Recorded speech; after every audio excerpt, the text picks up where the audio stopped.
The next aggregation expression we're going to go over is addToSet. Now, addToSet is interesting because there is no direct parallel from the world of SQL to do what you can do with addToSet. And let me give you an example of how it works. Let's go back to our little data set of electronics products and imagine that what we want to do is figure out what products does each manufacturer sell. So to do that, we basically want to group by manufacturer, and then for each of the manufacturers, we want to create a new array of categories they sell in. And it looks just like this. Here we are using the aggregation database again, which is where I put my little data set. We have DB products that aggregate. We're grouping again. That's a stage we're invoking from the aggregation pipeline. And we're going to group on _ID, maker, manufacturer. Maker is my name. Manufacturer is the key piece of information here. $manufacturer to pull the manufacturer value out from the manufacturer key. And then we're creating a new key in the resulting document set called categories. And we're using addToSet $category.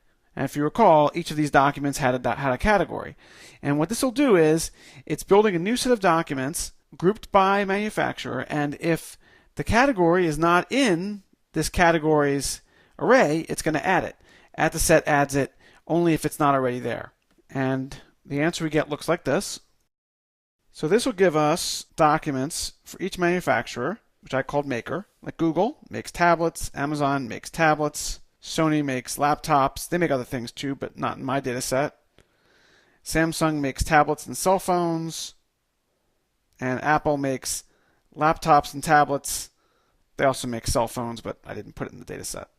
So you can see how that works, that you can build up an array while grouping by another key, like, for instance, manufacturer. Time for a quiz.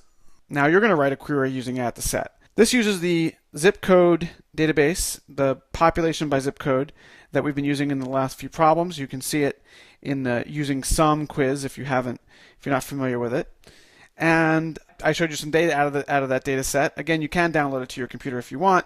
In this case, I just found in California the city Palo Alto, and I got all of the different documents out that correspond to that city and that state. Now you can see there's 3 different zip codes, 94301, 94303, and 94306, that all correspond to Palo Alto. That is correct. So what I'd like you to do is write an aggregation query that will return the postal codes, that is the zip codes, that cover each city in the United States. And the results should look something like this, where we're grouping by you can see we have the city here, and then we have a list of the postal codes that correspond to that city. And for the purposes of this problem, we will ignore the fact that cities do appear in multiple states and that most people consider them to be different cities, especially when they're thousands of miles apart. For instance, Springfield, Missouri and Springfield, Massachusetts are not close together and they're not the same place, but for our purposes they'll be the same place. So write a query that does that. You can deduce what you need to do in terms of the names of the keys in the result document based on what you see here. Again, it's called zips, and write your query below.